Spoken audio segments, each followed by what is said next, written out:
Hey guys, so I just wanted to give a quick disclaimer before this episode. Ben and I recorded this before kind of like the general consensus cultural discussion around this movie had kind of hit the internet. So we wanted to acknowledge some things we've heard, some feedback we've heard specifically from parents regarding how this movie was marketed, because this movie really was, the trailers made it look like it was a movie for small children, and a lot of parents have pointed out there's mature themes in this that are not necessarily for small kids. This is really a movie for older kids, and it's really up to a parent's discretion as to what age this movie is appropriate. If you want a more detailed kind of perspective on this movie from an actual mom, Morgan Stradling talks about this movie with her co-host Chelsea Robson on the Animation Addicts podcast. So check out the Animation Addicts podcast review of Turning Red for a mom's perspective on this movie. I think she has some really good opinions on that. And yeah, without further ado, here's our review for Turning Red. You are clear to enter. Welcome to Pizza Planet.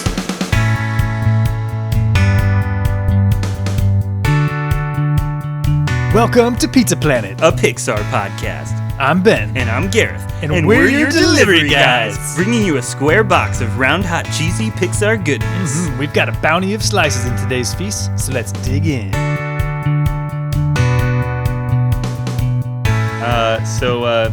Ben, did you get some sun this weekend?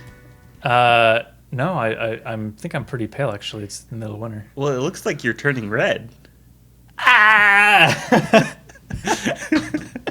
I'm a little nervous, a little blushing. Wait, is that what it is when like blood rushes to your face? Is that called blushing?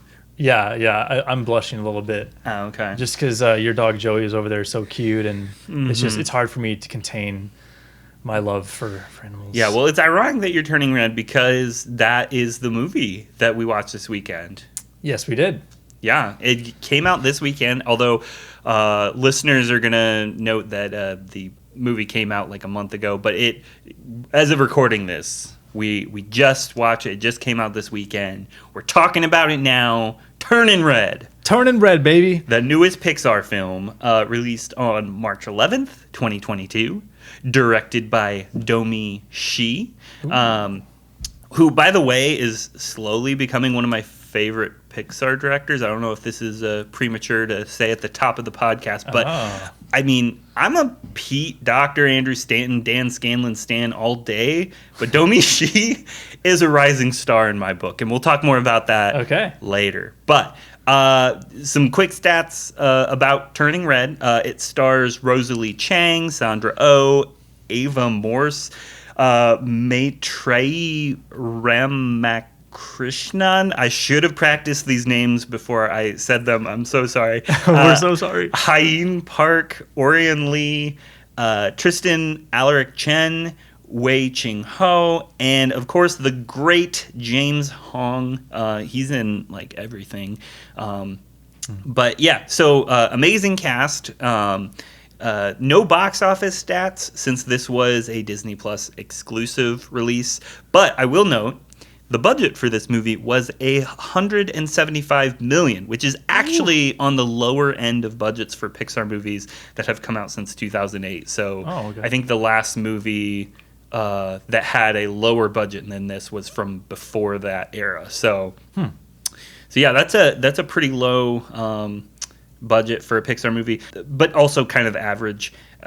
The critics' ranking for this movie, at least according to Rotten Tomatoes, as of right now, this is opening weekend, so this could change. Just came out. But it is currently the 14th highest rated Pixar movie out of 26 on Rotten Tomatoes. Okay. It's got 95% with 174 reviews. So that's the same score as both WALL-E and Soul. They both are 95%, but they, of course, have way more reviews because they've been out much longer. Yeah, that's high, though. Yeah. So what were your first impressions of the movie, Ben? Oh, wow. First impressions. Yeah, I mean, that's a big question, but I like the overall like aesthetic for me just was really, really unique. Like the movie straight out of the gate is like has fourth wall breaking. It has like what do you call it? Surrealist animation. Yeah. It has like a lot of anime inspiration. It's pretty clearly how big of an influence like anime is. I even saw like a featurette where the director mentioned Miyazaki, and I'm like, oh yeah, there's definitely Hayao Miyazaki influence. Totally. But like and another thing that I didn't expect the movie to carry into the rest of the movie, I thought like the intro was brilliant, but I was like, there's no way they're going to keep doing these surrealist animations and that's going to endure throughout the film. But the cutaway gags is something we rarely see in Pixar movies, where it will be like suddenly it just cuts away to another, like what's going on in the person's head kind of. Yeah, that was really interesting. That's the first thing I wrote down. I wrote like, this interesting stylized animation, these reactions. My first gut reaction when I was watching the film, and I wrote this down, is Encanto plus Mitchell's versus the Machines combined. Interesting. Actually, yeah, I could see that. For sure, the Mitchells versus the Machines definitely has a like similar stylized, like it's almost taking both those movies, Mitchells and the Machines versus the Machines and Turning Red, both seem pretty clearly inspired by 2D style animation, despite being 3D. Right, yeah. They're both like very playful, the animation, fast paced.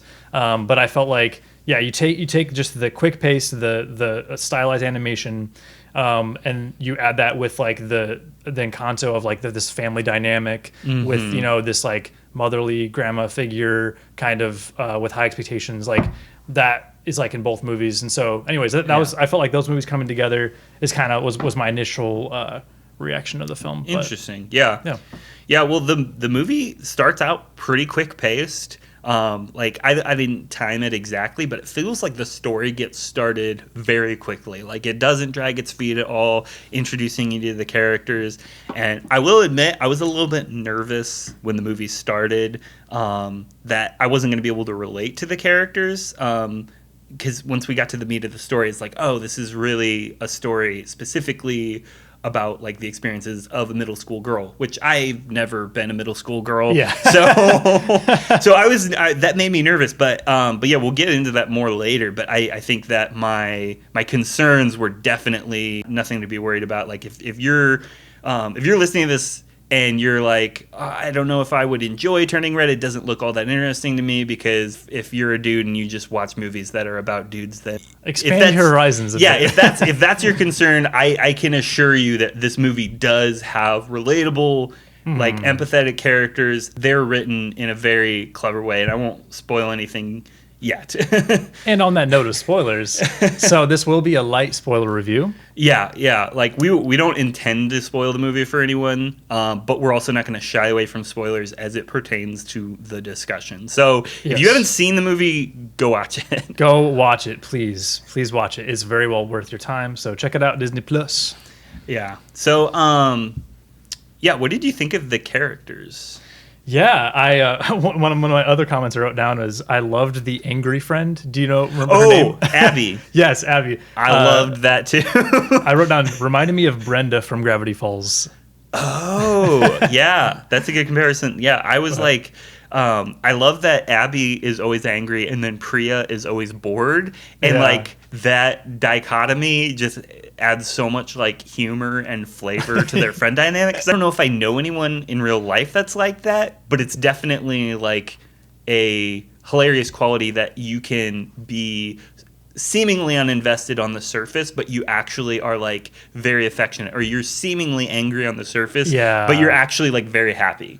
Yeah, no, that's something, a theme that we'll see play out in the film, is like just having interesting, quirky personalities, and that being like okay. Yeah. But while also, like you said, like that there's so much more to people than we see, that there can be this deeper side, and that I just gotta say, the friendship that they have with Mai, is so moving.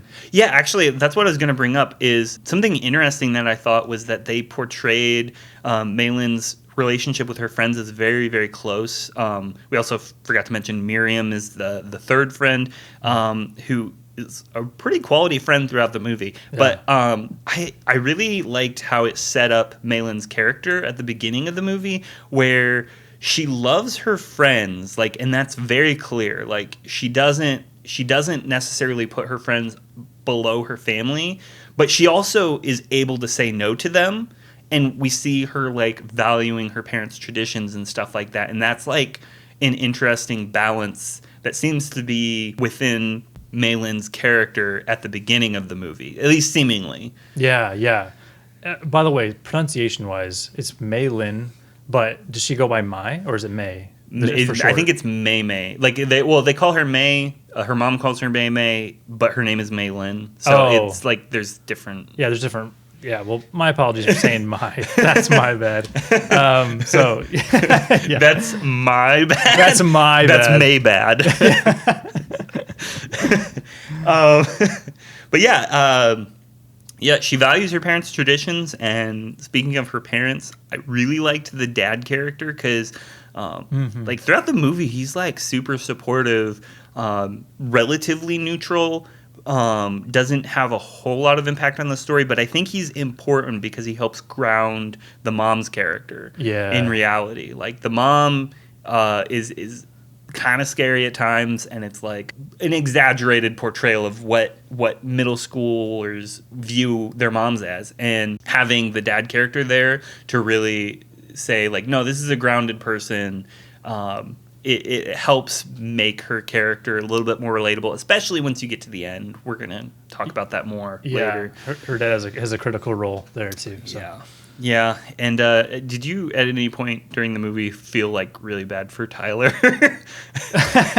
Honestly, he's kind of a turd, so...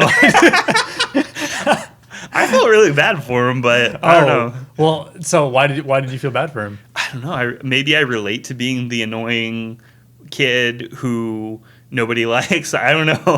Oh, I was thinking of Devin when you said Tyler. Tyler. Yeah, poor guy. He's just like serving customers at the was it like a supermarket? No, that's Devin. Wait, Devin is the supermarket guy. I'm pretty sure. Tyler is the kid who had the birthday party. Oh, okay. That is who I was thinking of. Sorry, guys. This is one day since I've seen the movie. He was. I felt like he was a turd because he like clearly makes fun of May like throughout the film and says some really nasty things about her and her family. And so I was like, dude, kind of had it coming to him. Well, maybe that's just like a difference in experience, because for me, like, a lot of his actions and stuff felt very like grounded in like, oh man, this kid is coming from like a place of loneliness, and like having been there around his age, I'm like, okay, no, this kid is probably one of the more interesting characters to me, as far as like me seeing myself in him. But I mean, he's not in the movie a lot, so there wasn't a whole lot to dig into, but I did feel bad for him. Before we continue on, I do want to mention the food scene towards the beginning. There's with their dad. Yeah. Yeah, and that just totally reminded me of Bao with the short film that was in front of Incredibles 2. So Domi Shi, who directed this movie, directed Bao. Yeah. And the production designer for Bao, she carried on to the production design for this movie. Her name is Rona Liu. And so, yeah, the aesthetic, the visual aesthetic, and themes in that movie, in that short film, Bao, definitely are prevalent in this. But I feel like that was kind of like an homage when they showed all the food. And she's just like setting herself up as like an auteur of making movies that have like really yummy looking food in them. Yeah. Like animated food. Yeah. What do you call the bread roll that was in Bao too? Is it a dumpling? Is it a I don't know. Yeah.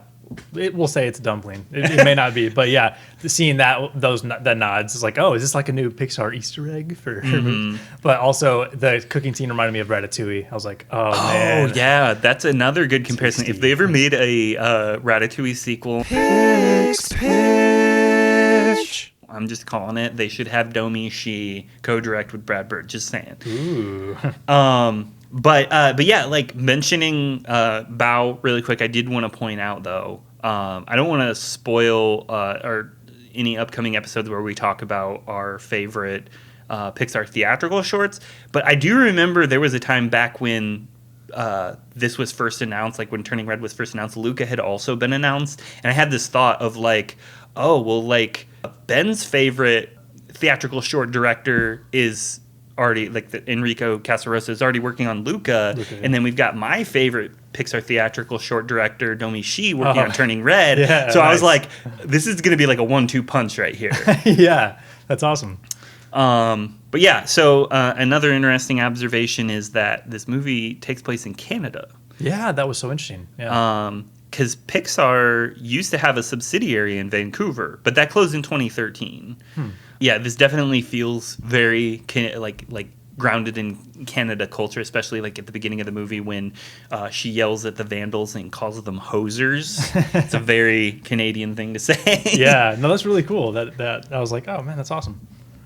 But yeah, let's get into the story. So for those who don't know what we're talking about, Maylin turns into a red panda whenever she gets too excited. Spoiler alert. Well, it's in the trailer. Yeah. It's not really a spoiler. Yeah. But yeah, like one thing right out of the gate that I was like, okay, this is a little bit hard to swallow.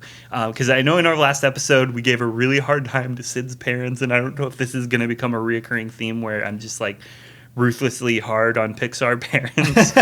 But these seemed like really high stakes for Maylin's mom to not have told her sooner what was coming. Like she even said that she was looking for the signs of the red panda, and when her daughter literally told her that she's a gross red monster. Oh yeah, yeah. She didn't even second guess what she thought was happening. She just was like, "Oh no, this is. I definitely know what's happening. You're a young woman. You're going through body changes, and like the never even occurred to her. Well, maybe my daughter just turned into a red panda like all the women in our like family do. Yeah, that's a really good point. It doesn't second guess. She's just totally stuck on like she's growing up and puberty and all that.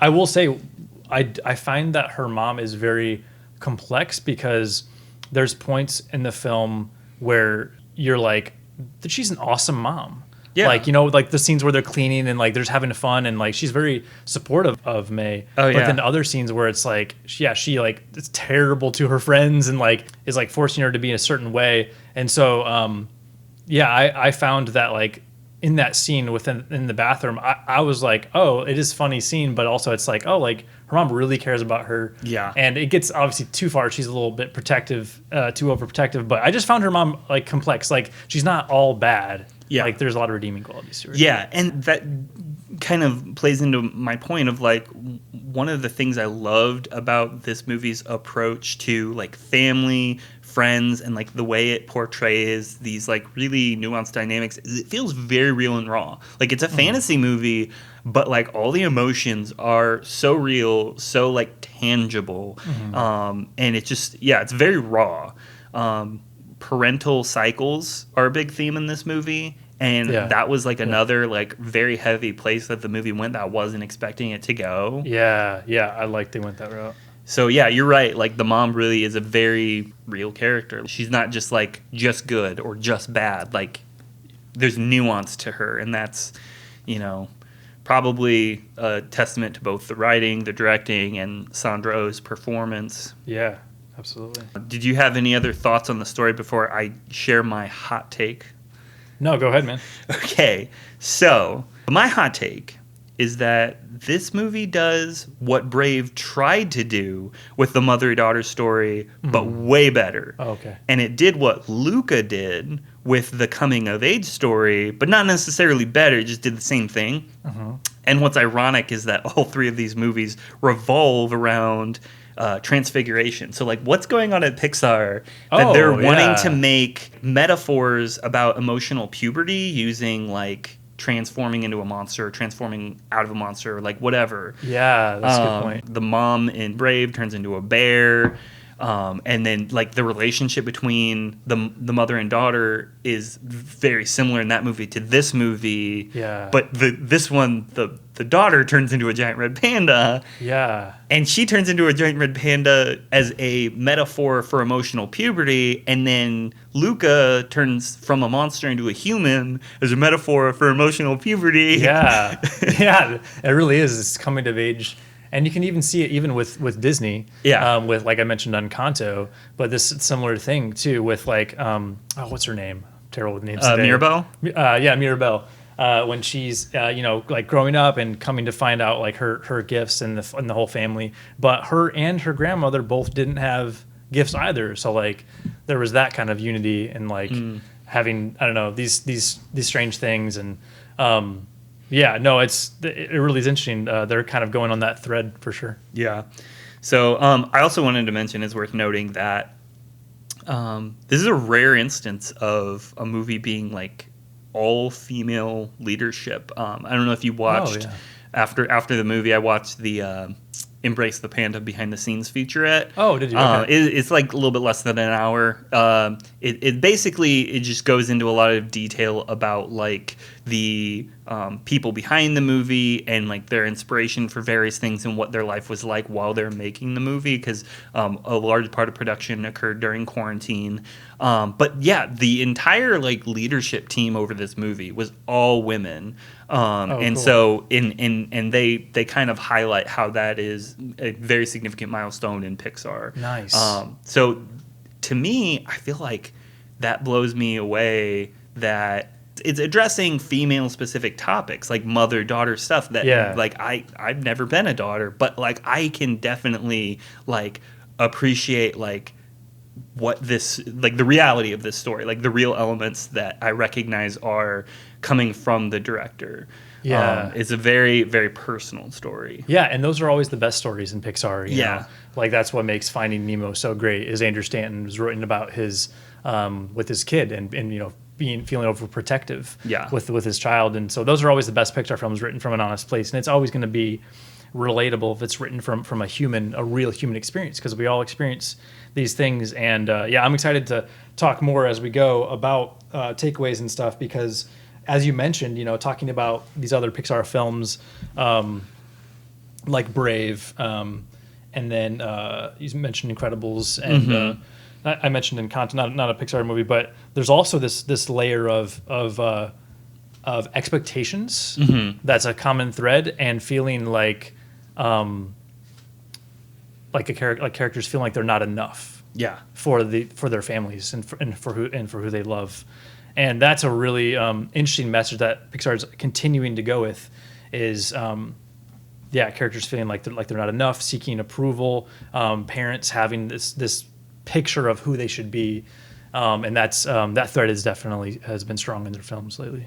One thing I do want to mention, talking about closer to the end of the movie in the third act, this is not a deep thought here, but I just loved the Four Town chant mashup.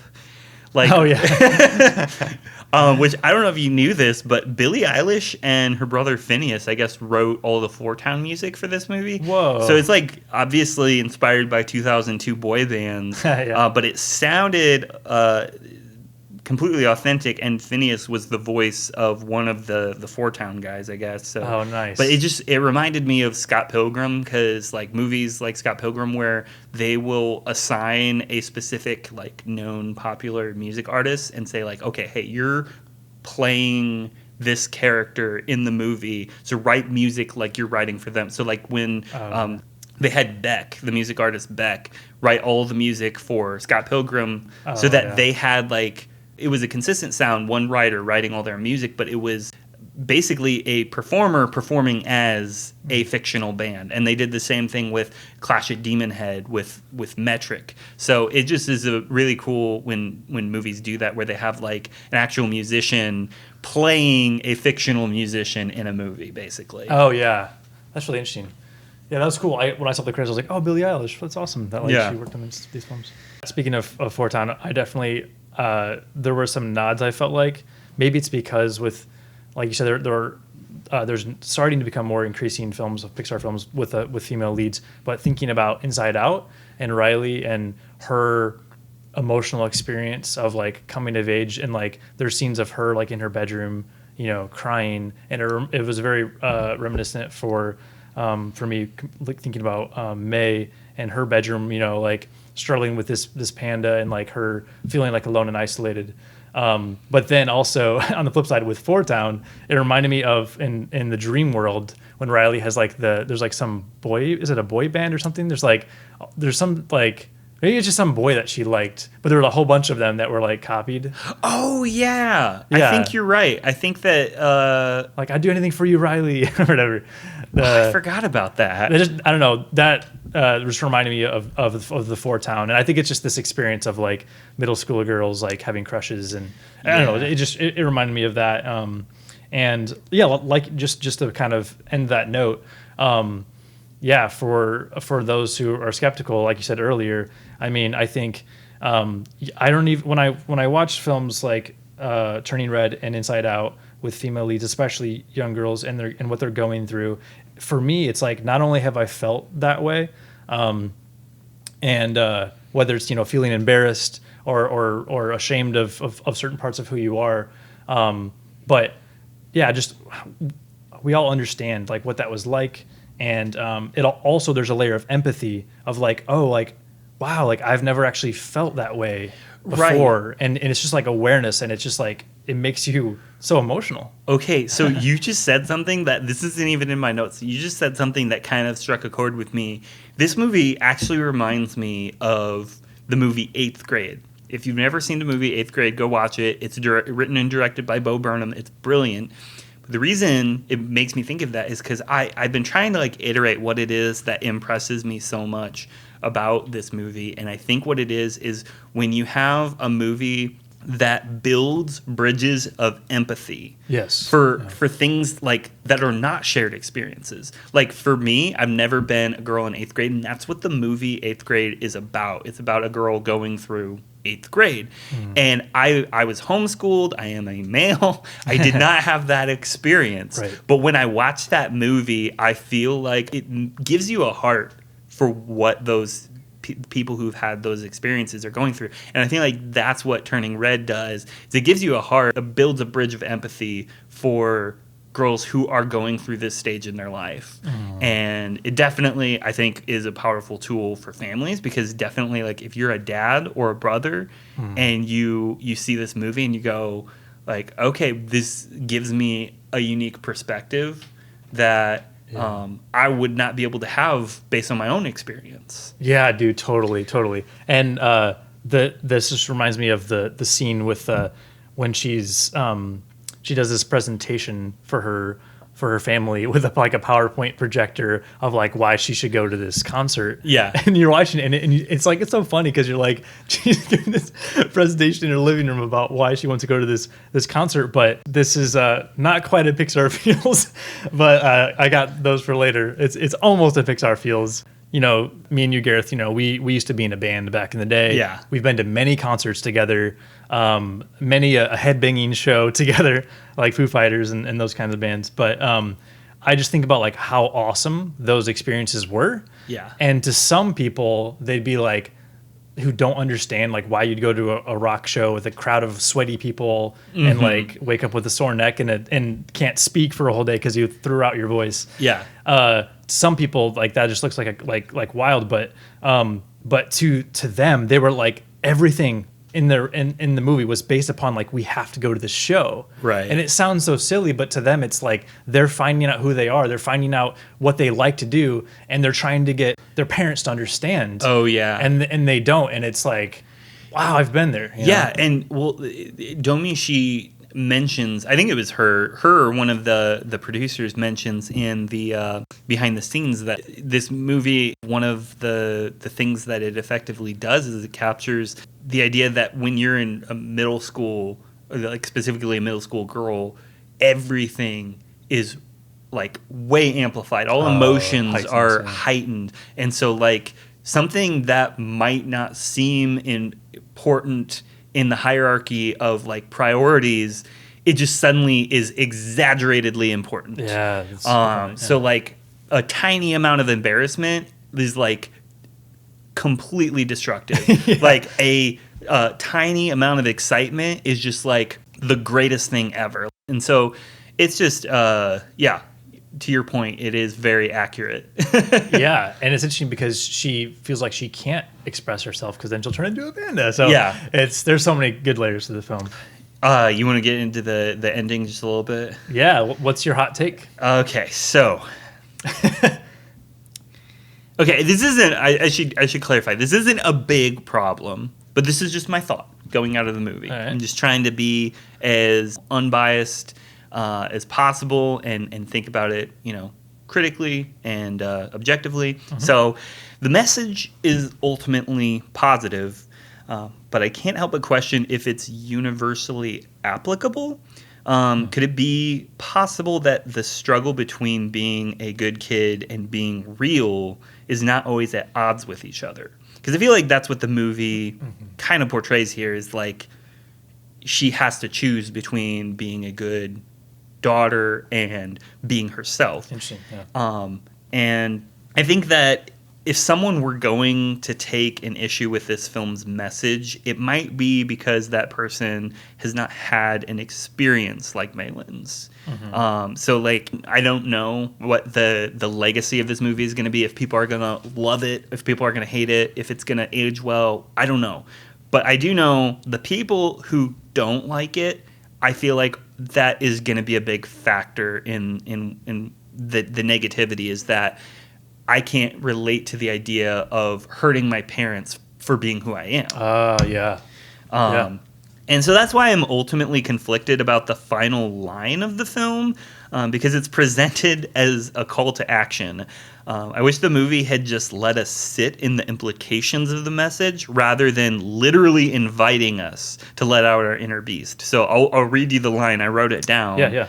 The final line of the film, before it cuts to credits, Malin is talking to the audience, breaking the fourth wall again, saying, "We've all got our inner beast, a messy, loud, weird part of ourselves hidden away, and a lot of us never let it out. But I did. How about you?"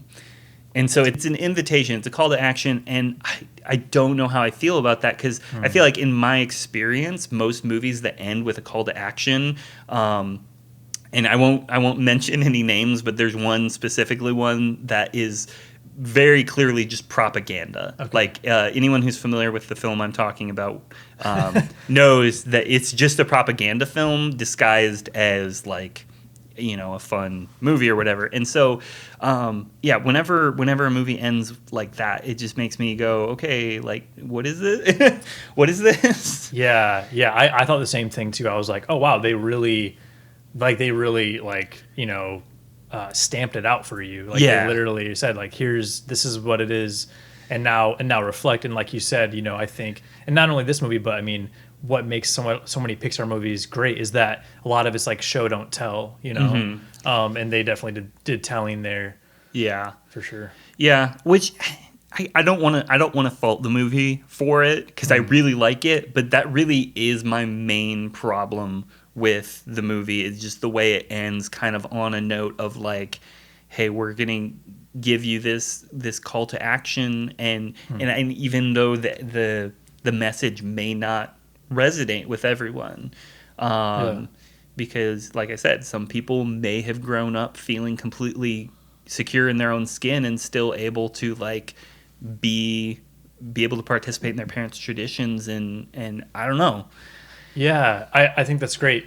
Before I give you my hot take, but I was going to say, what do you think that it should have been? The message? Yeah. I mean, I think it really is just a matter of show, don't tell. Like, I think that the message isn't necessarily wrong, but don't present it as universal. Yeah, that you have to... Don't impart it like this is for everyone. Yeah, I think... That's fair. I think it is a important message for kids to hear, especially if you're going through questioning of like, whatever. Like, if you're going through what Mei Lin is metaphorically going through in this movie, then this is a good movie for you. Yeah. But I feel like when I was, how old is she? 13? Yeah. Yeah. When I was 13, I don't think I would have related to the experience of like not being able to see eye to eye with your parents, you know? Yeah, no, and that's fair. I wrote down like for the message.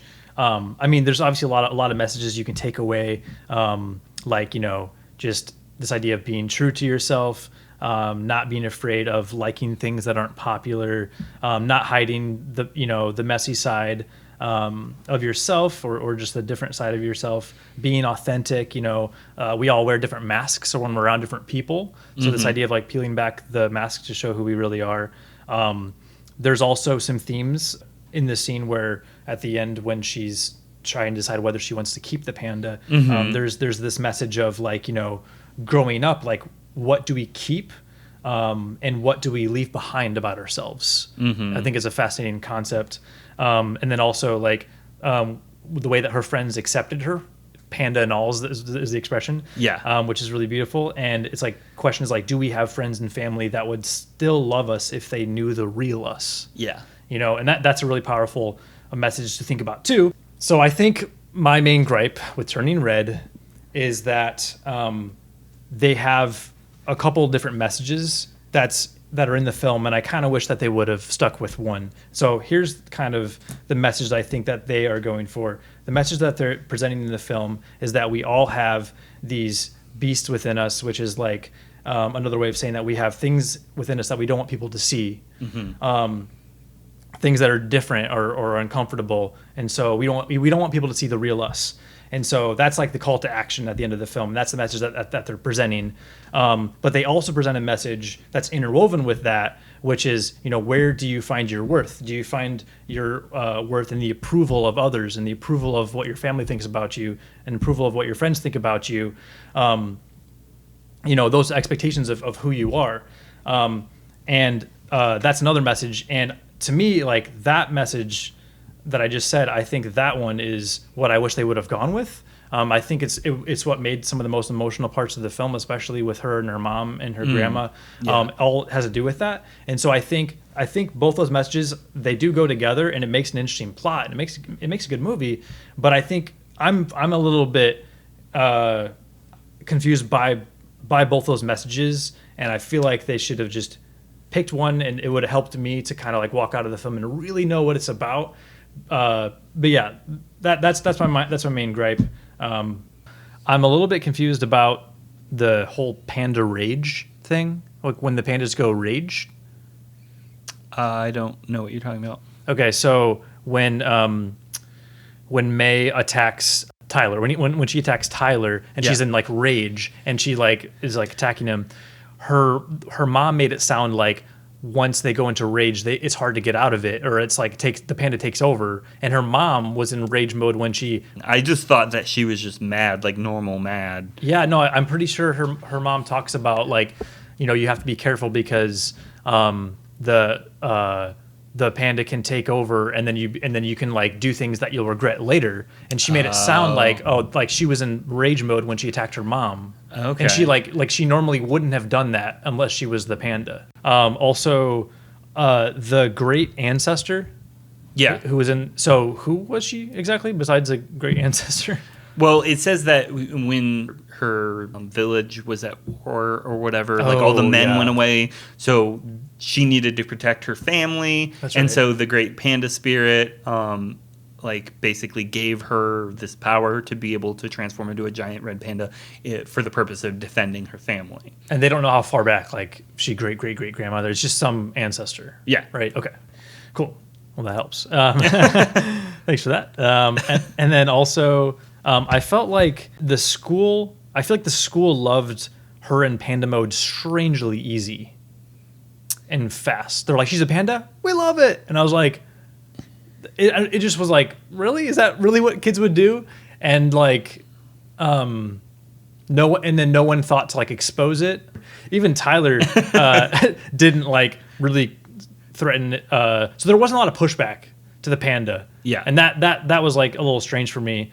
And then also with the gang accepting Tyler at the concert, he was like I said, he was a total turd. He said some terrible things about her family. And granted, she did kind of like attack him, and like I'm sure she felt bad about it. And he did say like, "I'm sorry" while crying. But then again, like you already said what you said, bro. But I'm glad she forgave him. But the point is like, they see him at the concert, and then they're like, "Yeah, we're a club now." So I felt like they accepted him strangely easy. The school accepted the panda strangely easy.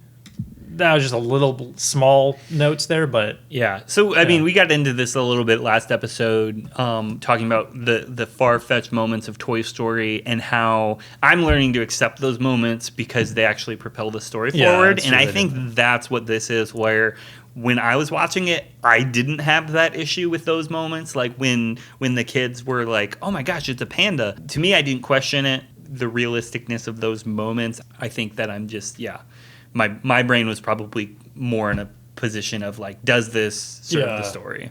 Well, I've got a quick picks pitch. Picks pitch. All right. So my picks pitch is for both those situations. I think the story writers could have explained a way to have there be acceptance through a cool story beat. So with the panda, maybe there's a way for May to show that showing the side of her, it's I don't know, that like, there's a way to show it that like, hey, it's okay because like we all have weird parts, and maybe there's a way she could have done it to help someone. But my main picks pitch is for Tyler, because I do agree that he's a good character, and I think they could have had a really good moment where so when May gets reaccepted by her friends at the concert after she denied them or whatever. Like at first you're like, wow, her friends like straight up are like, no, sorry, we're not taking you back. And I was like, wow, really? That's kind of harsh. But then like they make a little joke or something like that. Oh, it was the Gamagotchi, the like little toy thing. Yeah. And her friend had been taking care of it. And so then they come together and like, oh wow, they still cared for each other even during that hard time. And they came together. Well, with Tyler, there could have totally been a way where they somehow were chatting, and Tyler could have explained a little bit about his family situation or whatever's going on causing him to be the way he is. There could have been a way for him to express that, for her to have empathy on him. And so for her to forgive the things that he did, because there's like a little bit of cycle stuff going on in his family. Yeah. And so there could have been a little more complexity to show like where he came from, but also there could be a little bit more redemption and forgiveness and empathy, rather than just like, you like our favorite band, cool, we'll be friends. Which granted is kind of maybe a middle school thing to do, but I do think that there could have been a little bit of a more empathy created there. So that's my picks pitch. But gotcha. I think that's definitely something to ponder, but I think for me, the whole idea that you talk about the cycles that the family goes through, this might be a Pixar feels. Okay.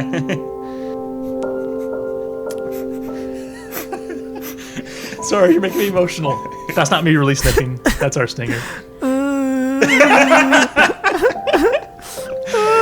Yeah, that's my Pixar feels is definitely going to be in the mystical world, whatever you call it. Yeah. When she goes in, when her whole family, they all go together, and she walks up and she hears someone sniffling just like that, and she sees her mom, but it's a teenage version of her mom, and she has the red hair, and her mom is crying, breaking down because she's reflecting on her relationship with her own mom and not feeling enough. And then there's a moment where May goes to her mom, and her mom says like, I'll never be enough for her. I hurt her, and now we know where the scar comes from her grandmother. And then May says, "Oh, I never put that together." Yeah, that's the scar. Yeah. Oh, I kept looking at the scar and thinking, "Oh, that's a cool like little character accent." Like I didn't think about the story implication. Okay, sorry, I will let you continue.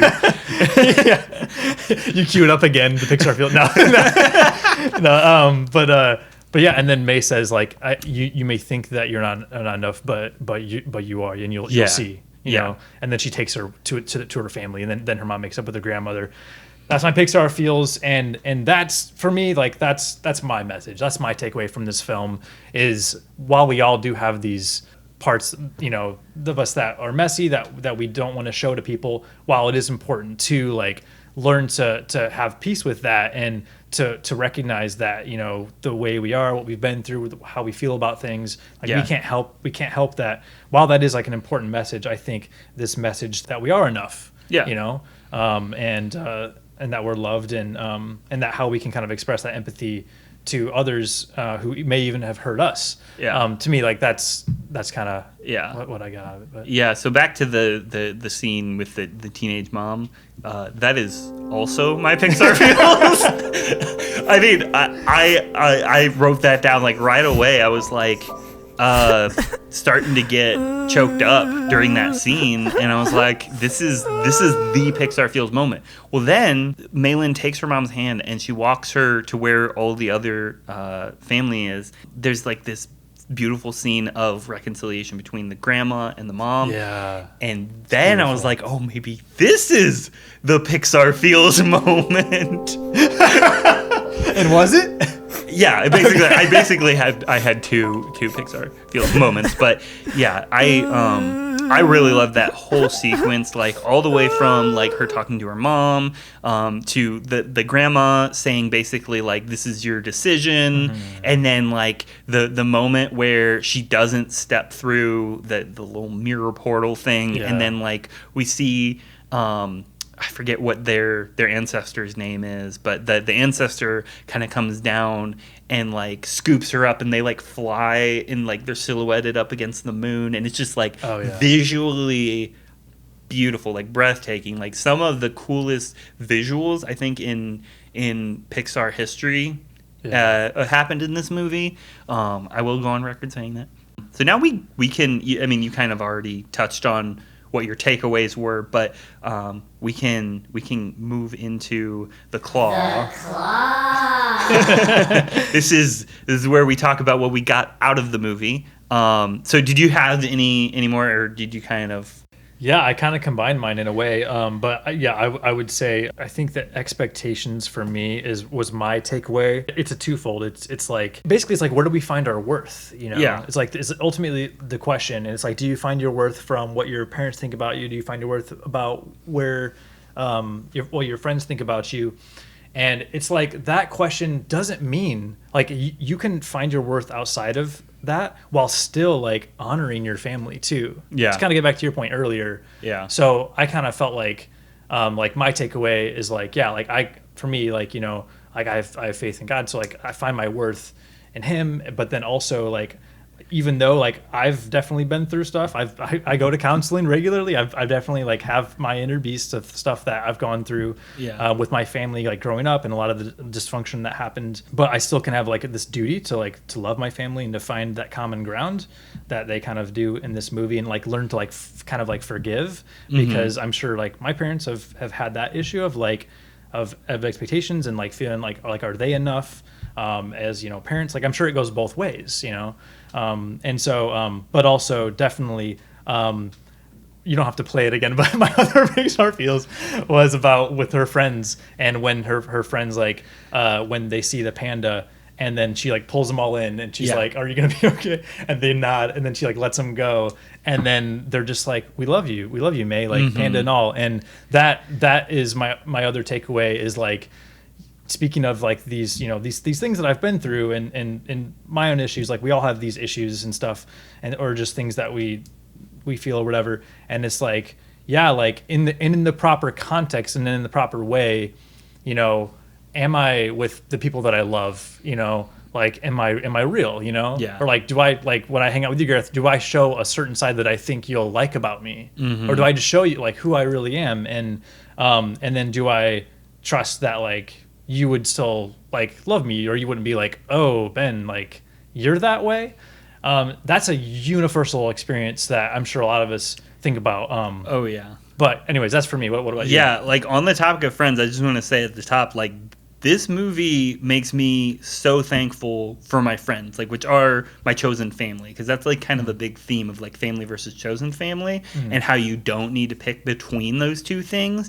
But like overall, this just made me really thankful for my friends. So thank you, Ben, for choosing me as your chosen family. But you're welcome, buddy. But yeah, my other big takeaway, I think this is a powerful movie because similar to how Onward and Luca are very personal stories that evolved from their directors' youths, this film feels like an individual's voice. Unlike so many other Pixar movies that can, I mean, maybe not so many others, but like not all of them are necessarily as personal as the three I just mentioned, which are very transparently personal because the directors have openly talked about like their childhood inspiring those movies. But it's a story about family curses, balancing your priorities, and then growing up. And I'm a sucker for coming of age stories, and this one gave one of the most honest and unique female perspectives I've seen in this genre, outside of maybe 8th grade. That's really my takeaway. So now I guess what's left is the verdict on 2 peps. We got 2 peps ready to go. how many slices are we giving this? Oh, well, how many slices? So for me, I'm giving it, and again, this is fresh. This is fresh pizza. As you heard, it just came out of the oven. Yeah. So we'll see how the pizza ages over time. Hot pizza. But the fresh hot pizza, I'm giving it 8.5 pizza slices. Oh wow. Yep. Wow. Okay, so I'm giving it 7.5. Oh, okay. Out of 10. Okay. Yeah, I don't feel like I need to justify that. It was great. It was a great movie. But yeah, I just want to leave a little bit of a margin for room for like, the greats, the classic Pixar. Yeah. There we go. I think it deserves definitely a high score, which I think 7.5 is a good score. So I would also rank this one number 16. Okay. Out of the 26 Pixar movies. Yeah, it's kind of in that mid-range. Yeah. I've got mine in 13th, so yeah, definitely mid-range as well. Oh, wow, you really liked this movie. I'm surprised to hear that because I think that in my mind, I was like, okay, I love this movie and I'm giving it a great score, and now I'm hearing you giving it even better score, so... Well, I think, so it's interesting because, we've talked about this before. Yeah. But with organizing Pixar films, it's so tough. Yeah, it really is. Because they're all great. Like, can we just like go on record here agreeing that really there's maybe one bad Pixar movie? Yeah, it's true. You can't go wrong, and that's one of the coolest things about doing this podcast too. Is like because their track record is like for the most part like really high. It's just so fun to talk about their movies, and and they change over time. We mentioned this before. I think on our intro episode about how. Whether you're young or you're old, you can connect with these movies. And I think in time, I think they age well, but also I think different movies age better for you depending on where you're at in life. And so I think for me, I don't know, I definitely relate to the film. There's a lot that I took away. Maybe in time, maybe it'll settle back to more of like an 8 or maybe a high 7 in time, depending on how it goes. And maybe after I watch some of the other films, like I think it's just above like, or it's right on the area of like Luca for me, Onward, Monsters U, some of those films like that. So maybe it'll shift around, but I think it's a great film. It's definitely worth checking out. But definitely, I wouldn't put it in the upper tier for sure. Yeah. Well, it's worth noting to our listeners that our rankings probably will move around quite a lot, especially as things age. Because like I mentioned in our last episode, I think Toy Story aged really well, and it definitely got a way better score than I expected it to. So it's just one of those things where our opinions can change and things definitely feel different as time goes on. So that being said, it sounds like the Pizza Planet truck is on the move. Did you catch it?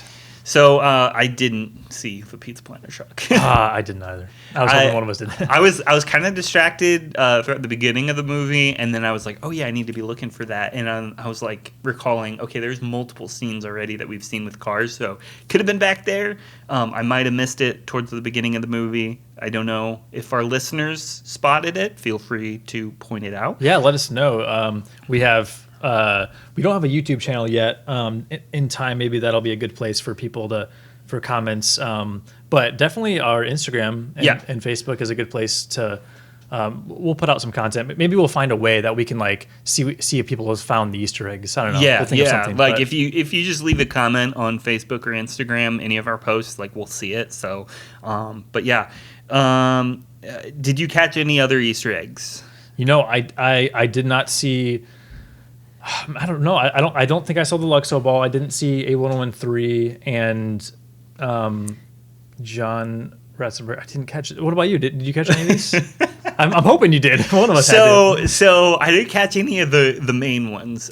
In fact, I was looking very hard for John Ratzenberger and the A1 number. A113. Insert number here. Yeah. Yep. I was looking for that because I remember there's being a scene very early on where she's like doing math homework, and I was like, Oh, yeah. I wonder if it's in one of these equations. Started Yeah. looking for it, and then the scene cut away, and I was like, oh man, I should have paused it. But yeah, no, I didn't catch any of that. The only Easter egg in the actual movie that I caught was the bunny from Burrow was a sticker on her notebook when she was drawing all the pictures of the guy inside her notebook. Nice. The notebook was decorated with stickers, and one of them was the bunny from Burrow, which is a Spark short on Disney Plus. If you haven't seen it, it's really good. The other Easter egg I spotted wasn't really an Easter egg because it wasn't even in the movie, but in the behind the scenes featurette, there's a brief shot where you see an actual like real life red panda playing with a Luxo ball. Oh, nice. Because the artists went to the zoo to like sketch red pandas for pre-pro. Cool. And yeah, they let it play with a Luxo ball, so you see a brief shot of that in the behind the scenes, which was pretty cool. But Oh, cool. Yeah, no, I didn't catch that. And then, a character for the next movie, though I guess we wouldn't know until the next movie comes out. well, Lightyear Oh, is yeah. the next movie, so Yeah. I didn't see any Lightyear Easter eggs. Any buzzes? Any Buzz Lightyears? Yeah. We did poorly on trying. We didn't cheat. At least I didn't. I didn't look up anything. So maybe in a future episode we'll have figured out where everything is. But Yeah, we'll be more prepared next time. Yeah. So we'll give a chance to guess, and then we'll have like a cheat sheet. yeah. So that was Turning Red, and we will call it a night, I think. Yeah. Do we have anything else? Follow us on social media. We have Instagram now. We have Facebook now. You can follow us on those platforms and engage in any kind of conversation. We just love Pixar, and we're willing to talk about anything. Hopefully we'll be posting some memes on social media later. I made some memes, so. Ooh, awesome. Well, thank you all so much for joining us on this ride.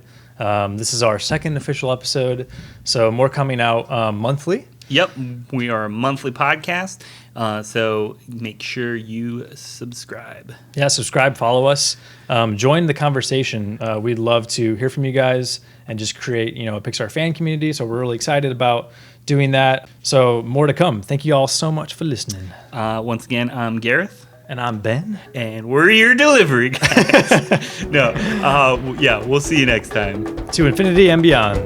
For Onward. Pizza out.